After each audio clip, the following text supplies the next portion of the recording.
Hi friends.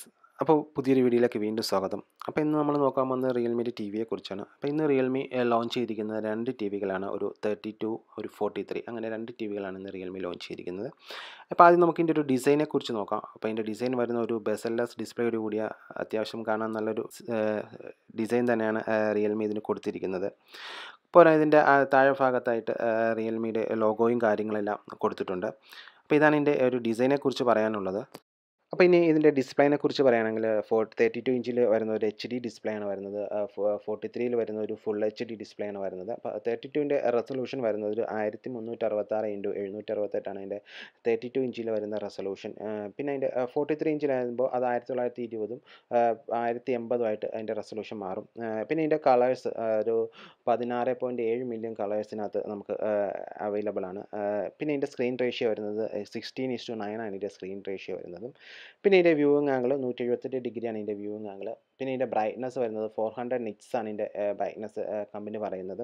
അപ്പോൾ ഇതാണ് ഇതിൻ്റെ ഡിസ്പ്ലേനെ കുറിച്ച് പറയാനുള്ളത്. അപ്പോൾ ഇതിൻ്റെ പ്രോസസ്സറിനെ കുറിച്ച് പറയുകയാണെങ്കിൽ ARM Cortex A53 എന്നൊരു കോർ പ്രോസസ്സറാണ് രണ്ട് ടി വികളിലും യൂസ് ചെയ്തിരിക്കുന്നത്. പിന്നെ മാലി 470 ആണ് രണ്ട് ടി വികളിലും ഉപയോഗിക്കുന്നത് GPU. പിന്നെ ഇതിൻ്റെ മെമ്മറി വരുന്നത് ഒരു 8GB ഇൻബിൽറ്റ് മെമ്മറി, ഒരു 1GB റാം, അങ്ങനെയാണ് ഇതിൻ്റെ മെമ്മറിയും വരുന്നത്.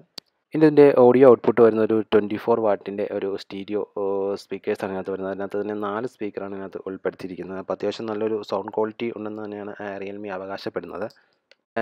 പിന്നെ ഇതിൻ്റെ കണക്ടിവിറ്റികളെയും പോർട്ടുകളെയും കുറിച്ച് പറയുകയാണെങ്കിൽ ഇതിനകത്ത് വരുന്ന ഒരു 2.4 GHz ഒരു വൈഫൈ കണക്ടിവിറ്റി, പിന്നെ ബ്ലൂടൂത്ത് 5, പിന്നെ ഇൻഫ്രാറെഡ്. പിന്നെ ഇതിൻ്റെ പോർട്ടുകളെ കുറിച്ച് പറയുകയാണെങ്കിൽ ഒരു 3 HDMI പോർട്ട് വരുന്നുണ്ട്, 2 USB പോർട്ട് വരുന്നുണ്ട്, പിന്നെ ഒരു AV LAN കേബിൾ വരുന്നുണ്ട്, പിന്നെ ഡിജിറ്റൽ ഓഡിയോ ഔട്ട്പുട്ട് വരുന്നുണ്ട്, പിന്നെ ഒരു ആൻറ്റിന ഇൻപുട്ട് വരുന്നുണ്ട്, പിന്നെ ഒരു 3.5mm ഒരു ഓഡിയോ ജാക്കിൻ്റെ പടം കൊടുത്തിട്ടുണ്ട്. അതിനെക്കുറിച്ച് ഇതിനകത്ത് സ്പെസിഫൈ ചെയ്തിട്ടില്ല. അപ്പോൾ ഇത്രയാണ് ഇതിൻ്റെ കണക്ടിവിറ്റിയും പോർട്ടുകളെയും കുറിച്ച് പറയാനുള്ളത്. ഇതിൻ്റെ റിമോട്ട് വരുന്നത് ബ്ലൂടൂത്ത് കണക്ടിവിറ്റിയുടെ ഒരു സ്മാർട്ട് റിമോട്ടാണ് ഇതിന് വരുന്നത്. പിന്നെ ഇതിൽ തന്നെ ക്രോംകാസ്റ്റ് ഇൻബിൽറ്റ് ആയിട്ടുണ്ട്. പിന്നെ അത്യാവശ്യം നമുക്ക് വേണ്ട ആപ്പുകളെല്ലാം YouTube, Netflix, Hotstar, Amazon Prime ഇതെല്ലാം പ്രീ ഇൻസ്റ്റാൾഡ് ആയിട്ട് തന്നെ ഇതിലുണ്ട്. പിന്നെ ഇതിൻ്റെ ഒരു വില വരുന്നത് 32 ഇഞ്ചിനൊരു 13,000 രൂപയും 43 ഇഞ്ചിനൊരു 22,000 രൂപയാണ് വരുന്നത്. പക്ഷേ 43 ഇഞ്ച് ഒരു 22,000 രൂപയ്ക്ക് പ്രൈസ് ഇച്ചിരി കൂടുതലാണെന്നാണ് എനിക്ക് തോന്നുന്നത്. കാരണം ഒരു ഫുൾ HD ടി വിയാണ് നമുക്ക് 22,000 രൂപയ്ക്ക് കിട്ടുന്നത്. പിന്നെ വേറെ മറ്റ് ബ്രാൻഡുകളുടെയൊക്കെ 4K TV വരെ നമുക്കൊരു 20 തൊട്ട് ഇപ്പോൾ അവൈലബിൾ ആണ്. പിന്നെ ഇതിൻ്റെ അവൈലബിലിറ്റി വരുന്നത് ജൂലൈ 2 മുതൽ നമുക്ക് ഇത് ഓൺലൈനായിട്ട് പർച്ചേസ് ചെയ്യാവുന്നതാണ്. പിന്നെ നേരത്തെ നമ്മൾ അഡ്വാൻസ് കൊടുത്തിരിക്കുന്നവർക്ക് ഇപ്പോൾ തന്നെ നമുക്ക് ബാക്കി പൈസ കൊടുത്ത് ഓർഡർ ചെയ്യാവുന്നതാണ്. അപ്പം ഇതാണ് നമ്മൾ ഇത്രയാണൊക്കെയാണ് ഈ റിയൽമി ടി വിനെ കുറിച്ച് നമുക്ക് ചെറുതായിട്ടൊന്ന് പറയാനുള്ളത്. അപ്പോൾ നമുക്ക് ബാക്കി അടുത്ത വീഡിയോയിൽ നമുക്ക് കാണാം.